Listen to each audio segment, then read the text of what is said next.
আসসালামু আলাইকুম বন্ধুরা, আমি আবার চলে এসেছি তোমাদের মাঝে নতুন একটা রেসিপি নিয়ে।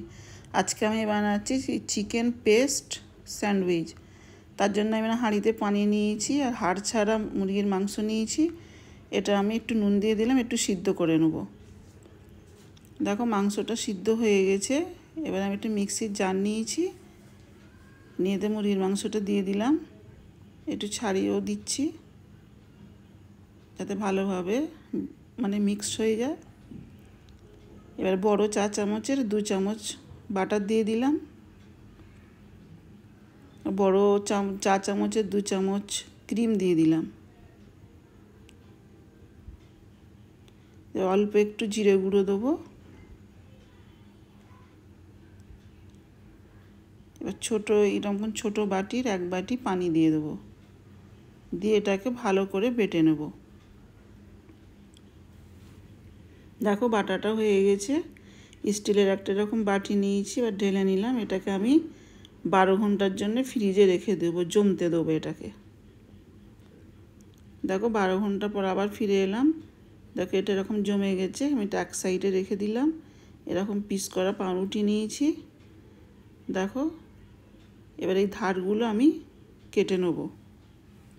বন্ধুরা, কিচেন এলেন মানেই কিন্তু নতুনত্ব, ঘরোয়া রেসিপি সহজভাবে তোমাদের মাঝে তুলে ধরা, যাতে করে তোমরা বাড়িতে খুব সহজভাবে বানাতে পারো।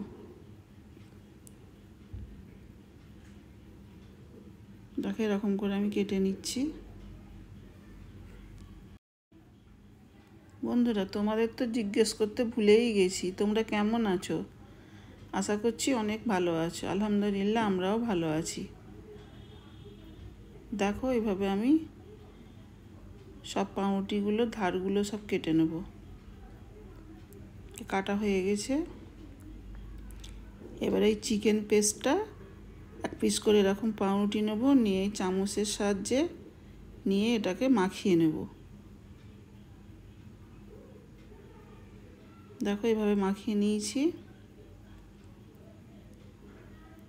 এর মাখানো হয়ে গেলে এর উপর আর একটা পাউরুটি দিয়ে দেবো। এর পাউরুটি দিয়ে একটু চেপে চেপে নেব।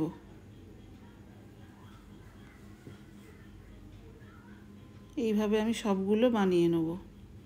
তোমরা এটা এভাবেই খেতে পারো। এভাবেও এমনি খেলেও খুব ভালো লাগে, মজার খেতে হয়। কিন্তু আমি আরেকটু মজাদার বানাবার জন্যে আমি এটাকে এইভাবে করে একটু অল্প বাটার দিয়ে এগুলোকে আমি হালকা করে ভেজে নেব।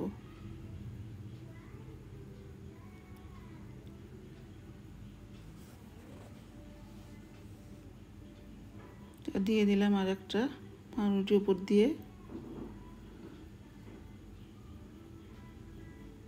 দেখো এরকম একটা প্যান বসিয়ে দিয়েছি। এবার 1 চামচ মতো বাটার দিয়ে দেবো। বাটার দিয়ে দিলাম। এবার এই বাটারটা আমি একটু ব্রাশ করে প্যানের চারিদিক লাগিয়ে নেব। দেখো এর উপরে একটা একটা করে এরকম স্যান্ডউইচ দিয়ে দেবো, দিয়ে পিটো পিট করে একটু হালকাভাবে ভেজে নেব। এটা তোমরা বাচ্চাদের টিফিনেও দিতে পারো, বাচ্চারা খুব ভালো খাবে।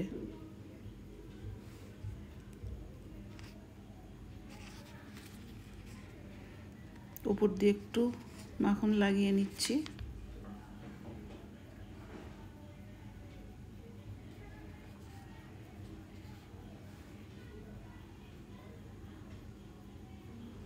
এবারে উল্টে দেবো।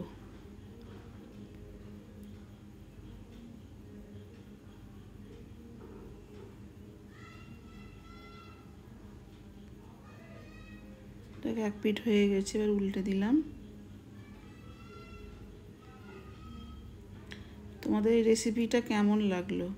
যদি ভালো লেগে থাকে বেশি বেশি করে লাইক, কমেন্ট, শেয়ার করতে ভুলবে না। আর যদি মনে হয় আমাদের একটা সাবস্ক্রাইব করে আমাদের চ্যানেলটাকে আমাদের পাশে থাকবে। দেখো এরকম কোনাকুনিভাবে কেটে নেব।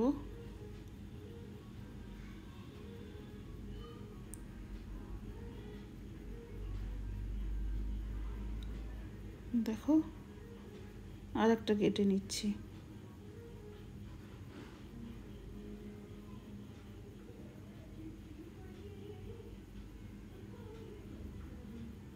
সবগুলো হয়ে গেছে। আমি এটা টমেটো সসের সঙ্গে পরিবেশন করেছি, তোমরা চাইলে যে কোনো সস বা চাটনির সঙ্গে খেতে পারো।